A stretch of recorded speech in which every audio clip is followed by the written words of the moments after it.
छोले भटूरे एक ऐसा इमोशन है जो कि कभी भी हमारे अंदर से ख़त्म नहीं होता है, चाहे 10 डिशेस और ही क्यों ना रख दी जाएँ हमारे लिए, और स्पेशली जब ब्रेकफास्ट की बात हो रही हो। तो फ्रेंड्स, इसीलिए आज मैं आप लोगों के लिए छोले भटूरे की रेसिपी लेकर आई हूँ, वो टिप्स एंड ट्रिक्स लेकर आई हूँ जिससे किस तरह से छोले जो हैं बिल्कुल हलवाई स्टाइल बनते हैं और किस तरह से भटूरे एकदम सॉफ्ट बनाए जाते हैं, अंदर से उसके जाली आती है। आपने देखा होगा मार्केट वाले छोले भटूरे में प्रॉपर जाली आती है, वो सब ट्रिक्स मैं आपको सिखाऊंगी। तो चलिए स्टार्ट करते हैं। सबसे पहले मैंने वाइट काबुली चना ले लिया है जो कि साइज़ में थोड़ा सा मोटा रहता है। इसे मैंने रात में अच्छे से वॉश करके और तकरीबन 8 से 10 घंटे के लिए भिगा दिया था। 8 से 10 घंटे भिगाने के बाद ये बिल्कुल अच्छे से फूल जाएगा। अब हमें इसे कुकर में डालना है और हमें इसके ऊपर से पानी देख लेना है कितना डालना है। पानी हमारा जो है इतना डालना चाहिए कि छोले अच्छे से बस भीग जाएं। और इसके ऊपर से हम 1 कप पानी और डाल देंगे। बहुत ज़्यादा पानी इसलिए नहीं डालेंगे कि हमें कुछ ये ग्रेवी वाले चने नहीं बनाने हैं। मार्केट में आपने छोले भटूरे के साथ जो छोले खाए होंगे वो ड्राई होते हैं या बिल्कुल हल्की हल्की सी थिक ग्रेवी होती है, तो हमें उसी स्टाइल में बनाने हैं। बस इसके बाद हम इसमें अब 1 से 1.5 चम्मच बड़ा चम्मच नमक का डाल देंगे, या आप नमक स्वाद अनुसार भी डाल सकते हैं। साथ ही मैंने इसमें आधा चम्मच हल्दी पाउडर का डाल दिया है, 2 मोटी इलायची के डाल दी हैं, 7 से 8 लौंग डाल दी। और इन सब चीज़ों के साथ अब हम इसमें चुटकी भर दालचीनी का पाउडर डाल देंगे। अगर दालचीनी का पाउडर नहीं है तो आप बिल्कुल छोटा सा टुकड़ा दालचीनी का भी डाल सकते हैं। और अब इसके बाद आता है इसका एक बहुत ही ज़्यादा इम्पॉर्टेंट पार्ट, और एक ये है सीक्रेट टिप। देखिए, जो अनार के छिलके होते हैं ना, अनार के छिलके हम यहाँ पर यूज़ करेंगे। वो किस लिए यूज़ करेंगे? इन छोलों को काला करने के लिए। आपको कोई पोटली नहीं बनानी है, कोई चाय पत्ती नहीं डालनी है, कुछ नहीं डालना है। जब आप अनार खाते हैं उस छिलके को आप 5 से 6 दिन के लिए ऐसे ही सुखा लीजिए, वो बिल्कुल ड्राई हो जाएगा। अब आप इसको किसी भी कंटेनर में रख लीजिए, और जब भी आप छोले बनाएं तो उस टाइम पे 1 से 2 बस सिर्फ, और ज़्यादा नहीं डालना है, 1 से 2 छिलके आप इन छोलों में डाल दीजिए। इसके बाद आप कलर जब देखेंगे ना तो वो बिल्कुल ऐसा कलर आएगा ब्लैक। मैं आगे आपको जब छोले बनाऊंगी तब दिखाऊंगी, बिल्कुल मार्केट स्टाइल वाला कलर आता है। तो कैसी लगी आपको ये सीक्रेट रेसिपी और सीक्रेट टिप, ये ज़रूर बताइएगा मुझे। अब हम इसमें डाल देंगे 2 चम्मच रिफाइंड ऑयल के, और इसे अगर हमें बिल्कुल मार्केट स्टाइल में मैशी मैशी बनाना है तो अब हम इसमें 1/4 चम्मच मीठा सोडा डाल देंगे। मीठा सोडा से चने जो हैं वो जल्दी गलते हैं और अंदर तक बिल्कुल सॉफ्ट हो जाते हैं। ये अगर आप नहीं डालना चाहते तो ऑप्शनल है, और अगर बिल्कुल मार्केट स्टाइल बनाना चाहते हैं तो इसको स्किप नहीं करना है, इसको ज़रूर डालना है। अब इसके बाद एक ग्राइंडर में हम तकरीबन 10 से 12 कलियां लहसुन की ले लेंगे। ये एक और टिप और ट्रिक है जिससे कि एकदम खुशबूदार छोले बनते हैं। हमें कई बार दूर से पता चल जाता है ना कि हाँ, छोले भटूरे की शॉप आ गई है, यहाँ पर छोले भटूरे बन रहे हैं, तो बस ये इसी के लिए ही है। अब इसके अंदर बिल्कुल हल्का सा पानी डालकर इसको हम ग्राइंड कर लेंगे और बिल्कुल बारीक पेस्ट बना लेंगे। और पेस्ट बनाने के बाद इसके अंदर हम फिर से 1 कप पानी डालेंगे और इसे ग्राइंड कर लेंगे। और अब इस पानी को अब हम साइड में रखते हैं। चलिए साथ साथ अब हम कर लेते हैं भटूरों की प्रिपरेशन। भटूरे बनाने के लिए हम 1.5 कप मैदा ले लेंगे, और अब इस 1.5 कप मैदा के अंदर हम मिक्स कर देंगे 2 चम्मच सूजी के। 2 चम्मच सूजी डालने के बाद अब हम इसमें 1 चम्मच चीनी का डालेंगे, थोड़ा सा बिल्कुल नमक डालेंगे, और इसके बाद अब हम इसमें 1 चम्मच देसी घी का डालेंगे। देसी घी मेल्ट नहीं करके डालना है, आपको ऐसे ही डालना है। इसके बाद इस आटे के अंदर हम 3 से 4 चम्मच दही के डाल देंगे। दही अगर खट्टा हो तो ज़्यादा अच्छा है, खट्टा नहीं दही है तो आप थोड़ा सा छाछ भी ले सकते हैं, या फिर खट्टा दही लें तो ही ज़्यादा बेटर है। अब इसके बाद खट्टा दही डालने के बाद अब हम इसमें 1 सैशे इनो का डाल देंगे। 1 सैशे इनो का डालने के बाद इन सब चीज़ों को अच्छे से मिक्स कर लेंगे, और फिर जितना पानी रिक्वायर्ड है हमें उतना पानी हम गुनगुना लेंगे और उससे हम इसका आटा लगाएंगे।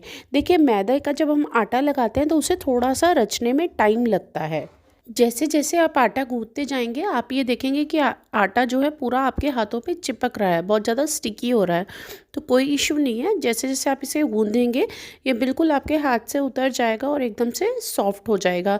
बस हमें इसे 5 से 7 मिनट तक अच्छे से गूँधना है, ताकि जो एयर है वो इसके अंदर इनकॉर्पोरेट हो जाए और ये बिल्कुल अच्छे से थोड़ी देर रखने के बाद फर्मेंट हो जाए। बस अब इस आटे को तकरीबन 2 घंटे के लिए आप इसी तरह से किसी गर्मी वाली जगह पे रख दीजिए।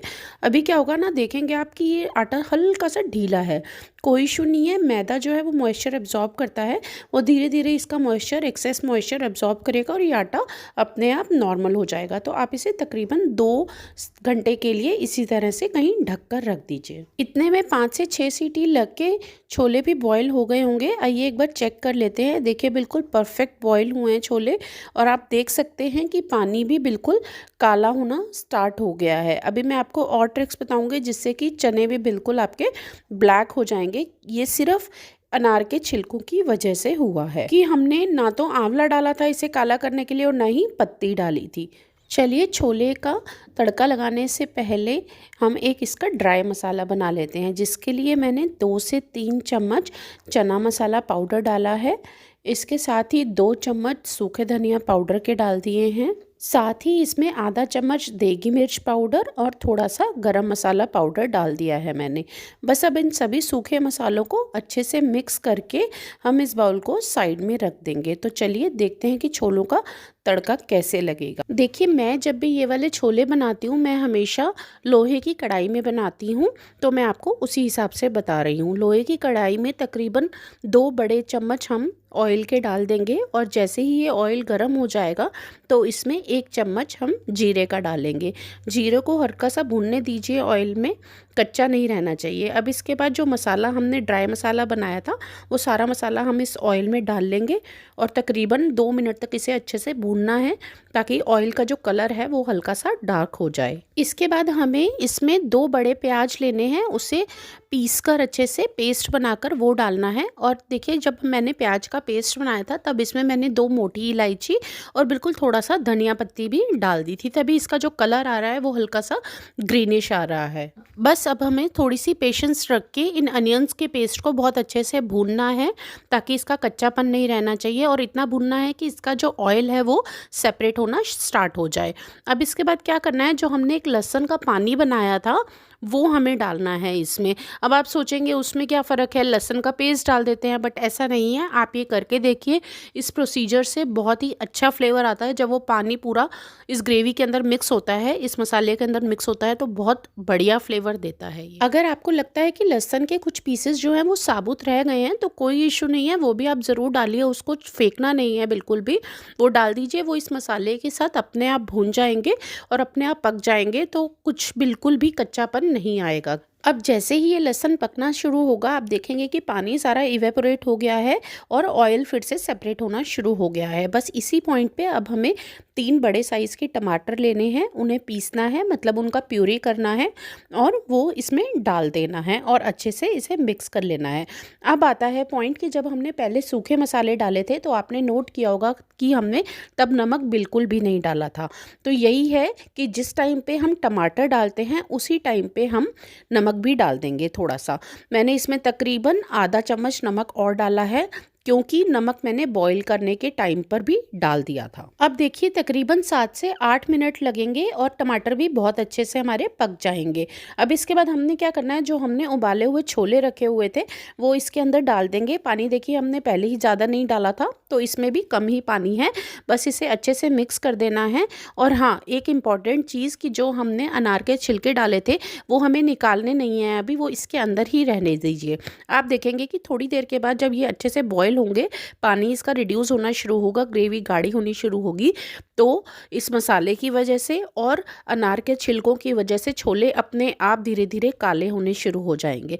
बीच बीच में से एक कड़छी से इन छोलों को थोड़ा थोड़ा दबाते रहिए, क्योंकि सॉफ्ट तो ये पहले से ही हैं, तो आप थोड़ा थोड़ा दबाएंगे तो बहुत अच्छी सी ग्रेवी बनेगी, एकदम गाढ़ी मार्केट स्टाइल जैसी। बस अब इन छोलों को हमने हाई फ्लेम पर पकने देना है, ताकि ये अच्छे से मिक्स हो जाएं और इसका जो पानी है वो रिड्यूस हो जाए, ये छोले बिल्कुल गाढ़े हो जाएं। लेकिन ध्यान रखें कि बीच बीच में से हिलाते ज़रूर रहें, ये ना हो कि छोले नीचे से कढ़ाई पे लगने लगे। आप देखेंगे थोड़ी देर के बाद छोले बिल्कुल गाढ़े हो गए हैं, ऑयल भी थोड़ा ऊपर आ गया है, तो ये बिल्कुल परफेक्ट टाइम है गैस ऑफ करने का। इस टाइम पे अब हम इसमें आधे से पौना चम्मच बस अमचूर का मिलाएंगे, थोड़ा सा खटास देने के लिए। और हाँ, थोड़ी सी खटास जो है हमारी अनार के छिलकों की वजह से भी छोलों में अपने आप आ जाएगी। बस अमचूर को अच्छे से मिक्स कर लीजिए छोलों में और एक साइड में इस कढ़ाई को रख दीजिए। अब हम बनाते हैं बिल्कुल हलवाई वाला एक स्पेशल तड़का, जिससे आएगा बहुत ही बढ़िया सा फ्लेवर इन छोलों में। तड़के के लिए एक पैन में बड़ा चम्मच ऑयल का गरम कर लेंगे। जैसे ही ऑयल गरम हो जाएगा तो इसमें हम पौना चम्मच अजवाइन का डाल देंगे। हलवाई लोग जो होते हैं वो ऊपर के तड़के में अजवाइन ज़रूर डालते हैं। जैसे ही अजवाइन क्रैकल होनी स्टार्ट होगी, बस इसमें 2 हरी मिर्च लेनी है और वो बीच में से स्लिट करके वो डाल देनी है। हल्की सी हरी मिर्च जैसे ही फ्राई होनी स्टार्ट होगी, 7 से 8 अदरक के पतले पतले लंबे टुकड़े लेने हैं और वो हमें इसमें डाल देने हैं। बस इस पॉइंट पे गैस बंद कर दीजिए और 1/4 चम्मच इसमें देगी मिर्च पाउडर डाल देना है। ऐसे ही देगी मिर्च अपना कलर देना स्टार्ट करेगी ऑयल में, बस उसे फटाफट से छोलों के ऊपर इस तरह से स्प्रेड कर देंगे। अब देखिए लग रहे हैं ना बिल्कुल हलवाई वाले छोले, एकदम बढ़िया कलर, मस्त लाल लाल ऊपर ग्रेवी है। कर गया ना मन अब फटाफट से भटूरे खाने का। तो चलिए स्टार्ट करते हैं, मैं बताती हूँ भटूरे कैसे बनाने हैं। तकरीबन 1.5 से 2 घंटे के बाद जब आप मैदे को देखेंगे, आटे को देखेंगे, तो उसमें काफ़ी मॉइस्चर कम हो जाएगा और आटा बिल्कुल सही एकदम से स्मूथ हो जाएगा। देखिए इस तरह से थोड़ा सा और 1-2 बार आप हाथ दे देंगे तो बिल्कुल स्मूथ आटा हो जाएगा। अब हमें क्या करना है, इसकी पहले लोइयाँ काट लेनी है। अब लोइयाँ किस तरह से काटनी है वो आप देख लीजिए। आपने हाथों में इस तरह से आटे को रोल करना है और रोल करने के बाद ऐसे थंब और फिंगर में लेके और इस तरह से आटे को हमने निकाल लेना है। इससे क्या होता है कि अंदर एयर इनकॉर्पोरेट होती है और हमारे जो भटूरे हैं वो हमेशा फूले हुए बनते हैं। अगर आप वैसे लोइयाँ काट लेंगे तो कभी भटूरे फूले हुए बनेंगे और कभी नहीं बनेंगे। इस तरह से जितना भी आटा है उसका सबकी लोइयाँ काट के आप निकाल के रख लीजिए। चलिए अब देखते हैं कि भटूरों को हम बेलेंगे किस तरह से। सबसे पहले इस मैदे के डो को हमने ऐसे हाथ में घुमा लेना है, गोले को स्मूथ कर लेना है। और देखिए जो आटा है, ये मैदा है, ये बहुत कम नहीं लीजिए, हल्का से ये थिक ही बनता है मार्केट में जो बनता है। और ऑयल लगाकर बस इसे पहले हमें हाथों से दबाना है, थोड़ी शेप दे देनी है। जितना आप प्रेस करके दबा सकते हैं, शेप दे सकते हैं, आप दबा लीजिए।